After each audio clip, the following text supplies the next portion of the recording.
The wind carried the scent of blood before the first scream was heard. It rushed through the canyon like a ghost from an older war, stirring dry brush, rattling bones, curling through feathers and leather and rusted iron. It came fast and quiet. And then the sky split open with war cries and smoke. Taza crouched low, his chest heaving, one palm pressed against the red earth to steady himself. His shoulder stung from where an arrow had grazed him Comanche fletching. He recognized it, no mistake. He had seen enough of their arrows buried in Apache flesh, in the ribs of his brother's corpse, in the charred remains of once safe villages. Had been part of a small hunting party when the ambush came. They'd been tracking mule deer near the cliffs when the first volley struck. Now 3 lay dead, and Taza was alone again. A hawk screeched above. He turned his head just enough to see it circling, lazy, patient, waiting for fresh carrion. Taza breathed in slow, through his nose, his heart punching against his ribs like it wanted to break free. The Comanche were gone now, or at least he thought they were. Their ambush had been swift, brutal, then gone like a shadow swallowed by. Sunlight. It wasn't war, not officially, not yet. But the borders between Apache and Comanche lands had always been written in blood more than ink. And lately, blood had spoken louder. Taza stood and limped down the slope, wary of traps, listening to every bird's cry and twig's snap. He kept, one hand near his blade and the other pressed to the wound, warm blood seeping through his fingers. Pain made every breath taste like fire. He didn't make it far before he saw her. She was crouched by a fallen horse, dragging something or someone from underneath it. Her movements were frantic, jerky. She didn't see him at first, and Taza raised his knife, cautious. But when she turned, the blade froze in his hand.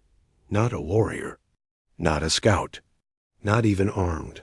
A girl, young, not a child, but not hardened by many winters either. Her face was painted in the soft ochres and whites of the Comanche, and a necklace of bear claws hung around her neck, too large for her. Likely a family heirloom.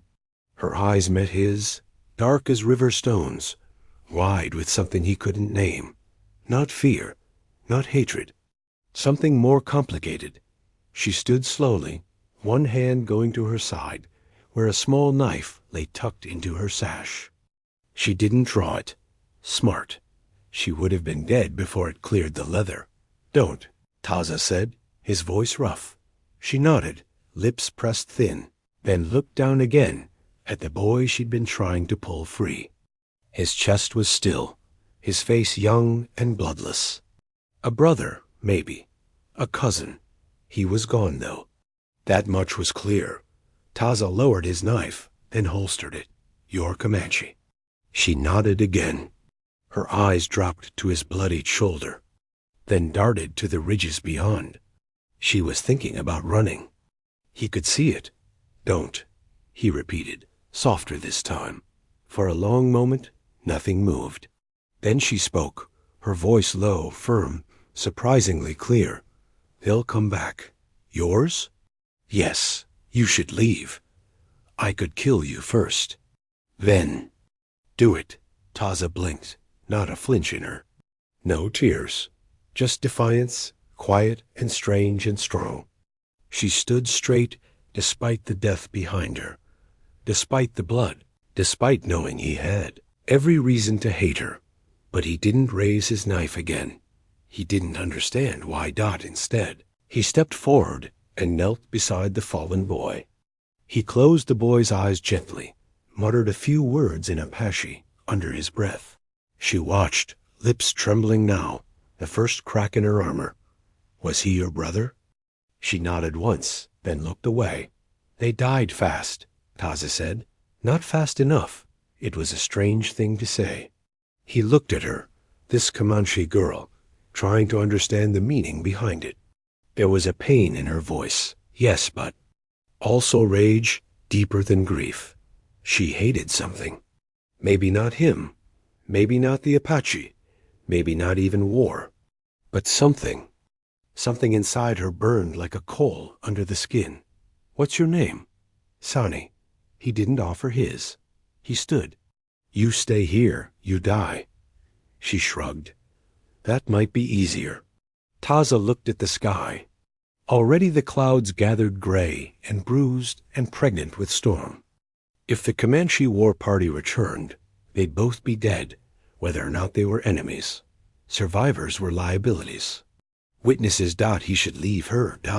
She was a Comanche girl, the daughter of his people's enemy. But that same ghost wind stirred. Again, brushing his cheek like a whisper. He turned to her. "Come." She didn't move. "I won't ask again." Still, she hesitated, then took a slow step toward him. Her fingers curled tightly around that necklace, and Taza knew she wouldn't drop it, even if it slowed her down, even if it gave her away in the night. They moved quickly, ducking between brush and rock, slipping through shadows as the sun began to sink. He led her toward the hidden springs old Apache trails only his family still remembered. She kept up, surprisingly quiet, surprisingly steady. When they reached a hollow under a bluff, he gestured for her to stop.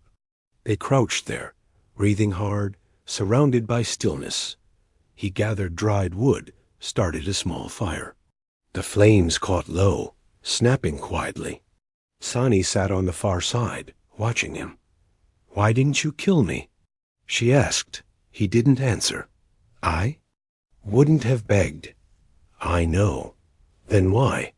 He didn't meet her eyes. "You've lost enough." She went quiet. The fire popped, sending a spark upward. Somewhere in the distance, a coyote cried.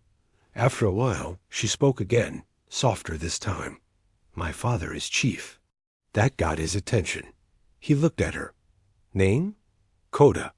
Taza's jaw tightened. He knew that name. Koda was fierce, ruthless, even by Comanche standards. He had led raids that left entire Apache camps in ashes. "If she was his daughter, you're a prize," he said coldly. "If I took you back, you'd be a hero," she finished. "But I'd be dead before we crossed the river." She said it without fear. Just certainty. "I'm promised," she added, "to a war chief. One who wants to swallow land the way fire eats grass. He'll kill you if he finds me with you." Taza leaned back. "Then let's not get caught." She almost smiled. Almost. Then her gaze shifted toward the fire, and her expression turned solemn again. "My brother didn't want war. He believed we could live beside your people. He was soft, they said. Weak." "He sounds like a fool," Taza muttered. "No," she said. "He was right." Taza said nothing. He didn't want to admit how many nights he'd thought the same. When sleep finally pulled her under, Taza sat awake, watching the flame burn low. He didn't know why he'd spared her. He didn't know what madness had crept into his blood, turning his hand from death to mercy, but he couldn't shake the look in her eyes, that strange, hard softness, that mix of defiance and sadness, like someone who had seen too much too young and had chosen to keep walking anyway. He wasn't sure if that made her brave or just broken by morning. The clouds had scattered. They moved fast, deeper into Apache territory. He warned her not to speak, not to look at anyone. They avoided trails, stayed beneath canopies and cliff shadows. By midday, she collapsed. He caught her before she hit the ground. Her face was flushed, her skin hot. He peeled back her tunic slightly and found the wound deep, ragged, half-healed, but now weeping pus. "You were hit." She nodded, barely conscious. "You said nothing." She managed a weak smile. "Didn't want to slow you down." "You're slowing me down now." He built a fire again, boiled water, ground herbs from his pouch. As he cleaned the wound, she hissed in pain but didn't cry out. Tough, this girl. Hardened like sinew. He bound it tight and watched her sleep. He could leave. No, she wouldn't. Wake for hours. He could vanish into the canyons and pretend she never existed, but he didn't. When she woke, her voice was dry. You stayed? I didn't have a choice, he lied. Her hand brushed his. Yes, you did. They didn't speak again until the stars came. That night, they sat side by side under the sky. The fire was just embers now, and the silence between them was not uncomfortable. Just full. He looked at her, silhouetted by starlight. Her face turned. Upward, she looked back at him. For a long moment, the war disappeared. The tribes, the blood, the oaths, the brothers, the fathers. All of it faded. Just two people, breathing. A live dot, he didn't kiss her, but something passed between them like the wind again. Unseen but undeniable. When he lay down that night, he realized something terrifying. He didn't want to lose her Dot. Not now. Not ever. And that, more than anything, was the beginning of the true danger. Because no one defies. The blood for long without paying the price Dot and Dawn was already on its way. The morning cracked open with the shrill cry of a hawk and the smell of wet earth. Taza knelt near the fire, gently adding dry sagebrush to revive the fading embers. Sani slept beneath a bundle of his spare hides, her breath shallow, her fever lower but not gone. The wound looked cleaner now. Her skin was no longer burning like before. Still, the risk lingered. A wrong move, an unclean cut, and the sickness could come back worse than before. He wasn't supposed to care this much. He should have left her days ago, dropped her at the border between Apache and Comanche lands, left her to whatever fate the spirits designed. But every time he thought of it, really imagined walking away, his chest tightened like he couldn't breathe. She stirred. Her eyes opened slowly, sleep-wet and blurred. You're still here. Taza nodded without looking. At her, you keep saving me. You keep needing saving, she smiled. A weak one, but real. They packed in silence. Taza led them northeast, keeping low near the arroyo, using jagged cliffs and stands of pine to stay hidden. The trail wasn't safe. None of them were, but he knew the land better than any Comanche scout. Still, the weight of being followed gnawed at his gut like hunger. The Comanche wouldn't just let Kodier's daughter vanish. She was more than kin. She was a symbol Dot, and now she was with him. They didn't speak again until the sun sat high above, bleeding heat across their backs. Sani paused beneath the shadow of a cottonwood, panting lightly. You're pushing hard, she said. We need distance. You think they're following? I know they are. She looked at him. Why are you helping me? He stopped. He didn't know what answer to give. Because leaving you feels like dying? Because I see something in you I thought I lost? Because I'm not ready to go back to who I was before you? Instead, he said, you saved me too. A flush rose on her cheeks, but she didn't look away. Later, when the sun began to dip, they found a quiet stream nestled beneath jagged rocks. Taza knelt to refill his canteen while Sani soaked her feet. For a brief moment, things felt almost normal, like two travelers sharing a trail instead of two fugitives caught between blood feuds. She began to hum, soft and low, a tune that didn't sound like war or death or silence. It sounded like home. What is that? He asked. A lullaby. My mother used to sing it. Taza looked away. He hadn't thought of his mother in years. Her face was blurred now in his memory, but he remembered her voice sharp and proud. She'd been the one who taught him how to track, how to fight, how to speak softly when rage burned in his chest. He missed her. Sani's hum trailed off into stillness. My mother died when I was 12, she said. Fever came with the rains, took her and my baby sister. Taza didn't speak. Grief had a shape, and he recognized it on her face, quiet, curved, always unfinished. She was the only one who ever made me feel seen, Sani added. After she died, my father buried his heart, and buried mine with it. Taza looked at her. You want to go back? I don't know what back is anymore. A sudden crack echoed through the trees. They froze. Taza held up his hand. Another. Sound a rustle, too heavy to be wind. Sani ducked behind him, her breath caught. Taza slipped forward, crouched low, fingers brushing the knife at his belt. Voices. Comanche. 2, maybe 3. They were scouting ahead, unaware how close they were. Taza signaled for Sani to move. She crept silently, feet like whispers over moss. They followed a bend in the stream, then scrambled up a narrow ridge. From the top, they could see them 3 warriors with red war paint and long rifles. One of them bent down, touching the earth. Tracking. Taz cursed under his breath. They were good. Too good. He motioned sharply, and they slid down the other side of the ridge. No fire tonight. No more stream. They would need speed and silence now. For hours they ran, navigating by moonlight and instinct. Every branch snapped behind them made Taza's skin prickle. Every rustle of leaves could have been a footstep, a breath, a whisper before death. Finally, exhausted and half-limping, they reached a narrow canyon wall one Taza knew had a hidden cave, nearly invisible unless you'd grown up here. He pulled her through a thicket of thorn bush and into the dark. The space was tight, musty with old earth and bat droppings, but safe. Safe enough for now. They collapsed on opposite sides.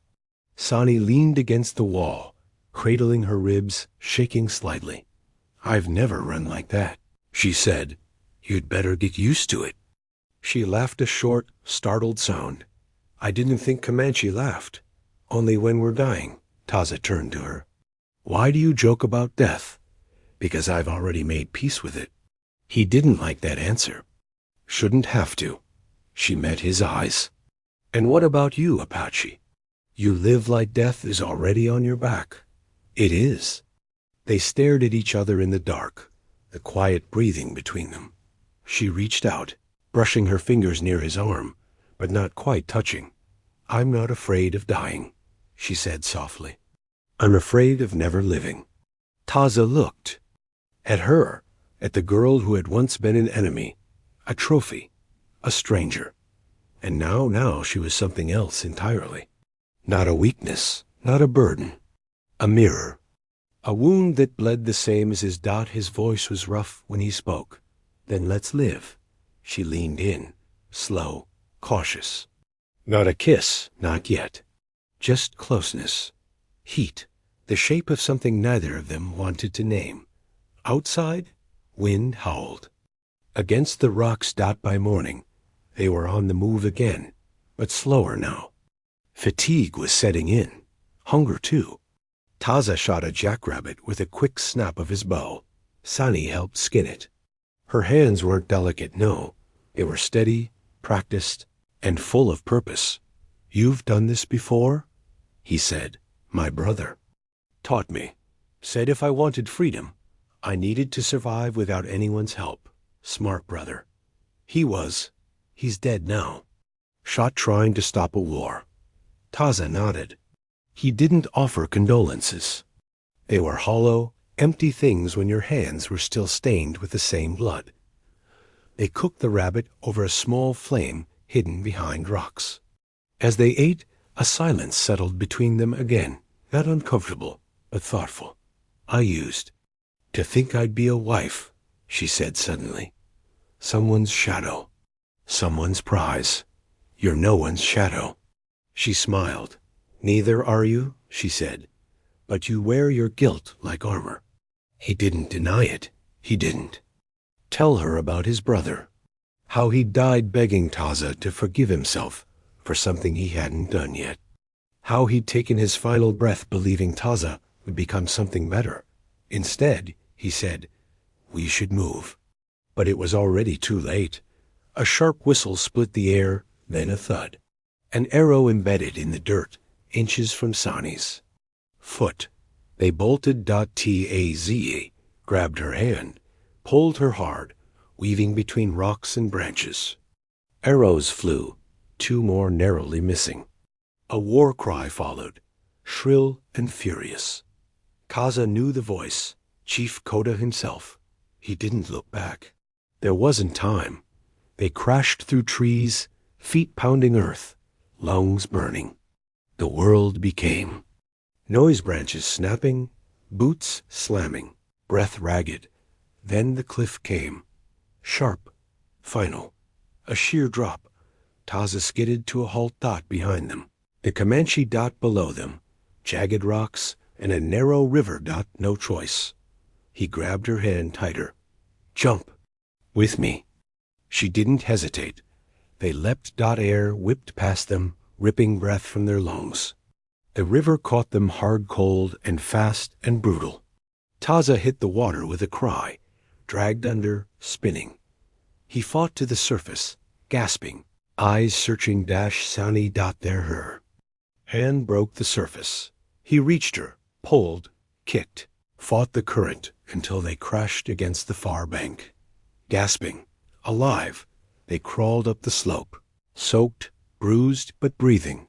Behind them, no war cries, no arrows. Silence. They collapsed together in the wet grass, bodies trembling, water pooling around them. After a long moment, she laughed again, wild, breathless. You said get used to running. She gasped. He laughed too. Couldn't stop. Looked at each other, faces close. This time, he kissed her. It wasn't gentle. It wasn't sweet. It was fire and hunger and all the things they had lost and all the things they could still be. When it ended, she touched his face and her voice trembled. They'll come again. I know. Will you still run with me? He looked at her, this girl from the enemy's camp, from across the fire line of his life. I'll run, he said, or fight, or burn, whatever it takes. Above them, the stars began to blink awake, one by one. Tomorrow would bring blood, but tonight they had fire and feathers. The smoke rose long before they saw it. Taza smelled it first, acrid and unnatural, carried on the dry wind like a warning. The distant haze curled above the treetops, black as morning paint and climbing ever higher. Not a wildfire. This was controlled, deliberate, human. He crouched low near the riverbank, one hand instinctively resting on the hilt of his knife. Sani stood beside him, eyes scanning the horizon. She didn't need to ask what it was. The tension in his jaw told her everything. They're burning the land, he said. Clearing it, hunting. Sani's stomach clenched. Us. He nodded. The Comanche weren't chasing them in silence anymore. They were making noise now, sending a message. Driving them into a corner. She glanced toward the north ridge, where the land curled upward into more defensible rock formations. But Taza shook his head. They know where we'll run. They want us to go there. Trap us in stone. Sani swallowed. So what do we do? We go where they don't expect. They headed south. The terrain thickened, bramble giving way to thorny mesquite and red dirt. The sun scorched their backs. Flies circled, biting at sweat and skin. The trees thinned the farther they went, replaced by stretches of brittle grass and lonely stones that looked like forgotten tombs. By midday, they found a narrow wash cutting through the land, a place with old footprints, but none fresh.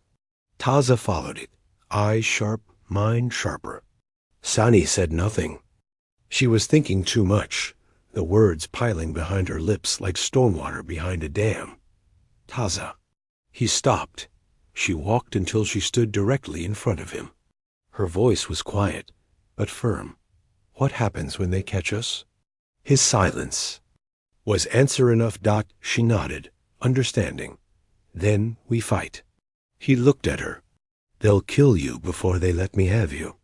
I'd rather die fighting than be dragged back like a stolen blanket. He admired her.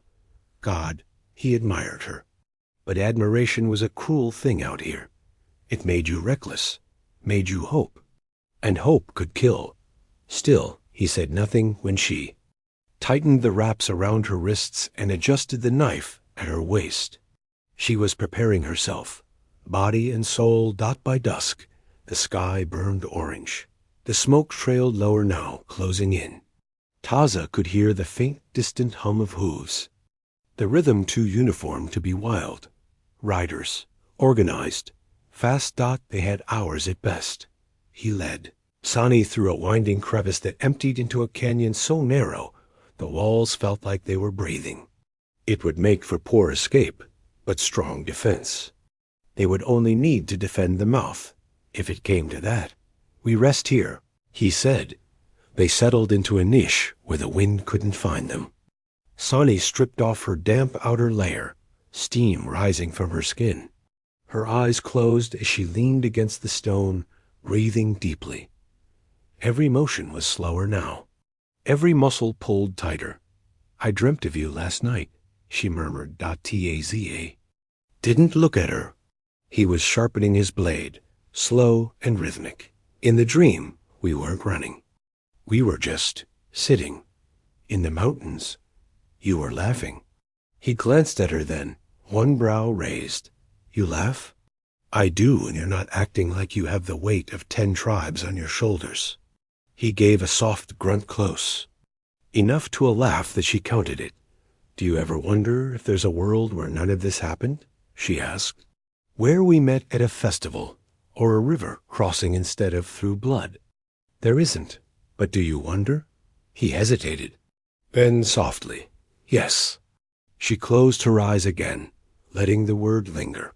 Taza's hand stilled. His instincts were twitching, pulling at his spine. Too quiet. Too still. He rose quickly, scanning the ridge above. Their movement. A shimmer. Down. He barked. Sani dropped as the rifle cracked. A bullet sparking off stone where her head had just been. Taza lunged, dragging her behind cover. Another shot rang out. Then 2 more. Echoes filled the canyon, loud and hot. How many? She gasped. Can't tell. At least 3 up top. We're cornered. No, not yet. He reached for his bow. Only 3 arrows left. He handed one of his knives to her. Use it if they get close. She nodded. Tac. A slid into a shadowed alcove, aimed, and fired. The arrow soared upward, vanishing into the ridgeline. A scream followed, 1 down. A rifle shot answered, shattering rock just inches from his ear. Dust rained down. He ducked back. I don't think they'll wait much longer, Sani called, crawling to his side. Then we won't either. He pulled a pouch from his belt, gunpowder wrapped in a leather scrap. What's that? Distraction.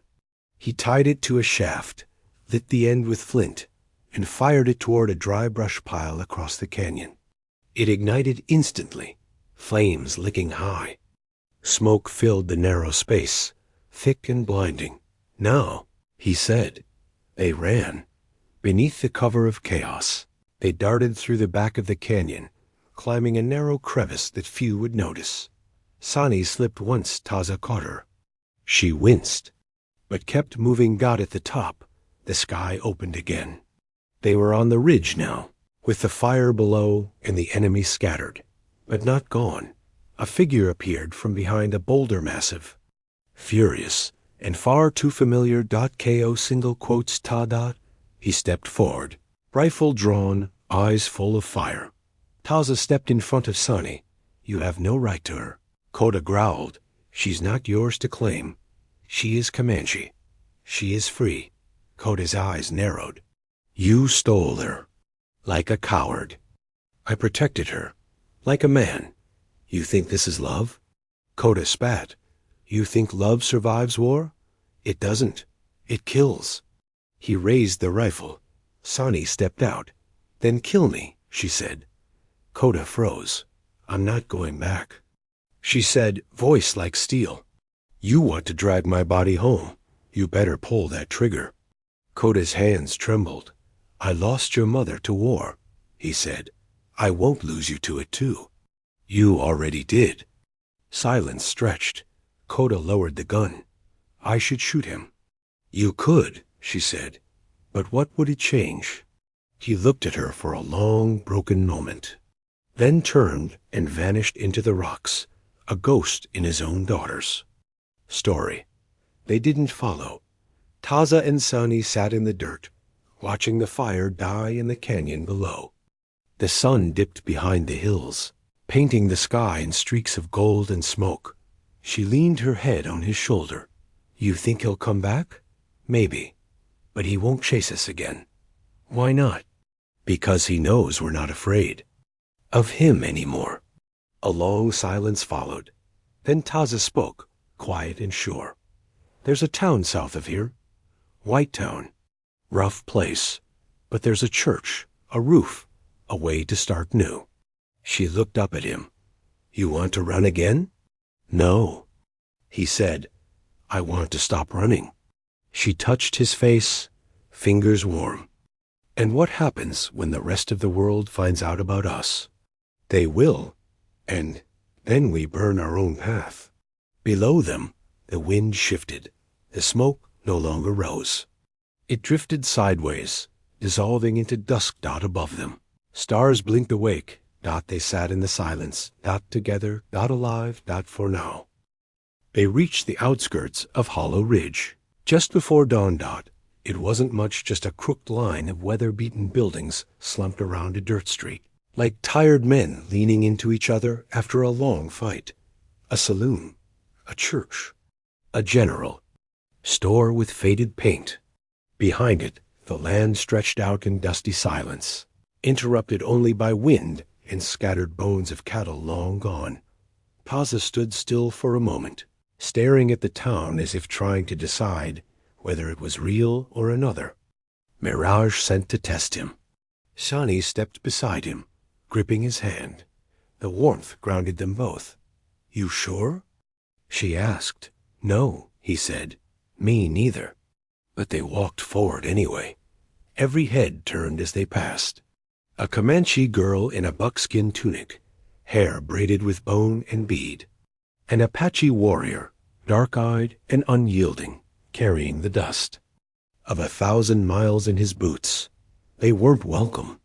They knew that before they even reached the saloon doors. Inside, the silence was deeper than the cold. Men froze mid-drink. A card game stopped in the middle of a winning hand. A piano. Player slid off his stool. Taza didn't blink. "We're looking for work." The bartender stared, eyes narrow. "Don't take kindly to your kind around here. We're not here for kindness, just coin." Silence. Then a gruff voice from the corner. "You know how to break a horse?" Taza turned. The man wore a battered hat and a long scar down one. Cheek, rancher. He looked like someone who'd lost more friends than fingers. "I do." The man stared for a long moment, then nodded once. "Be at the west paddock by sun-high. Don't be late." Taza dipped his head in acknowledgement. They left without another word, boots crunching over sand. Behind them, the saloon began to breathe. Again, they found shelter behind the church, a broken shed barely big enough for two. No door, just a roof and a corner to hide from the wind. They shared a blanket. Sani laid her head on his chest, listening to the slow rhythm of his heart. Each beat said they were still alive. "I don't know how to live in a place like this," she whispered. "You don't have to know yet," he said. "We'll learn." She wanted to believe that they could make a life among strangers who saw them as relics or threats. That love could take root in soil poisoned by hate. But nothing grew easy in the West. The days passed. Taza earned his place on the ranch, quiet, tireless, respected for his strength, and feared for his silence. Sani found work sewing in the back room of the general store. The woman who hired her didn't smile, but she didn't ask questions either. That was enough. The town watched them like hawks. But no one moved against them. Not yet. Then one morning the rider came, dust trailing behind him like a tail. A war. Pony, feathered spear. And the paint on his face told a story too loud to ignore. Comanche. Sonny dropped the sack she was carrying. Her fingers shook. She stepped into the street, eyes locked on the man. Taza appeared beside her. The rider slowed. His face was young, but scarred eyes like Sani's, but harder. He didn't dismount, just looked at her with a kind of sadness that didn't match the rage in his jaw. They're coming, he said. Taza stepped forward. Who? Koda's brother, and warriors who still follow him. They say you've dishonored the tribe. They say they'll burn this place to the ground to find you. Sani's heart sank. When? She asked. 3 days? Maybe less. He turned his horse. Sister, he said, softer now. If you run now, they might not follow. I'm not running. He met her eyes, then nodded once.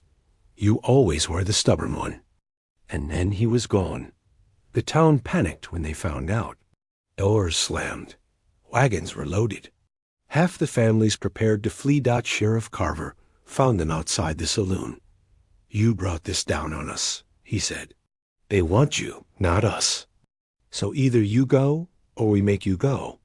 Taza didn't move. If we leave, they'll still come. They think this place harbored us. Carver didn't care. Not my problem. You send us out there alone, it'll be a massacre. Carver shrugged. Better you than 30 innocents. Sani stepped forward. There's nothing innocent about a town that would throw 2 people to the wolves to save their own hides. The sheriff's face tightened, but he didn't argue. They were given until nightfall. No one offered help. Taza didn't ask for any. That night, they rode out past the ridgeline. No supplies. No shelter. Just the stars above and the ghosts at their backs. Sani didn't cry. She was done crying. They reached the same canyon where it had nearly ended weeks ago. The scars were still there. Burned stone, shattered brush. The memory of gunfire hanging heavy in the air. It felt like a fitting place for the last stand. They built no fire. Taza stood with his bow, counting the arrows again and again, as if he could multiply them by willpower alone. Sani sat on the edge of the ridge, watching the sky turn from black to blue. Morning came too fast. So did the enemy. They appeared on the horizon like a storm 10 riders, maybe more, shadows framed by the rising sun. Bows, spears, hatchets, each man painted for war. Koda's brother rode at the front, face covered in bone-white ash. His eyes locked onto Taza's, hatred like fire. They dismounted 20 paces away. One man stepped forward, shouting in Comanche. Taza translated softly. He says we have no right to live. Then we prove him wrong, Sani said. The first arrow flew. Taza ducked, rolled, fired back. One rider fell. Screams echoed. Hooves thundered. And the battle began. It was chaos. Dust and blood. Screams and silence. Sani moved like wind-quick, precise, fearless. Her blade flashed. Taza fought beside her, bow empty now, knife in hand. They fell back into the canyon mouth, forcing the attackers into a narrow choke point. It helped, but not enough. Taza took a cut to the shoulder. Sani nearly lost her footing as a spear grazed her side. They were being overwhelmed. Then the shot rang out. A rifle. Loud, clean. A warrior collapsed. Mid-charge. Then another. More shots. Taza turned. Shocked. Atop the ridge stood the sheriff. And behind him, half the town. Men with rifles. Women with knives. Even the boy who swept the saloon carried a slingshot. Sani blinked. They came. Taza didn't hesitate. He surged forward with new strength, driving his blade into the nearest attacker, The Comanche line faltered. Rifle shots echoed. Panic spread. Koda's brother roared furious. Defiant, he charged. Taza met him in the center of the canyon. They clashed like titans, two men shaped by loss and rage, swinging with the weight of everything they'd ever known. The world narrowed to the rhythm of fists and bone. Taza bled. So did the other. But neither fell, until the last arrow. Sani found it in the dirt, bloodied, but unbroken. She notched it into Taza's bow, handed it to him. He didn't speak. Just aimed. The arrow flew, and Koda's brother fell. It was over. Silence followed. Heavy, sacred. The remaining warriors fled. The townsfolk descended slowly, weapons lowered. No one spoke for a long time. Then Carver stepped forward. "You two are a pain in the ass," he said. Sani raised a brow. "That a compliment?" "Might be." He looked at Taza. "You want work. It's yours. And if anyone's got a problem with that, they can answer to me." Taza nodded once. Sani exhaled for the first time in hours. They buried the dead that evening, friend and enemy alike. The sun dipped low, casting gold over blood and soil. Taza stood over the final grave, silent. Sani slipped her fingers through his. "You okay?" "No," he said, "but I will be." She leaned her head on his shoulder. They stood there a long time, watching the last light fade. Later, they returned to the shed. It felt smaller now, but warmer somehow. Sani curled into his side, her hand resting over his heart. "You think we'll ever stop fighting?" Taza thought for a long moment. "No," he said. "But now we get to choose what we fight for." And for the first time in their lives, the fight felt like it was theirs. Not for tribe, not for blood, but for love, for freedom, for each other. And maybe, just maybe, for a future that hadn't yet been written.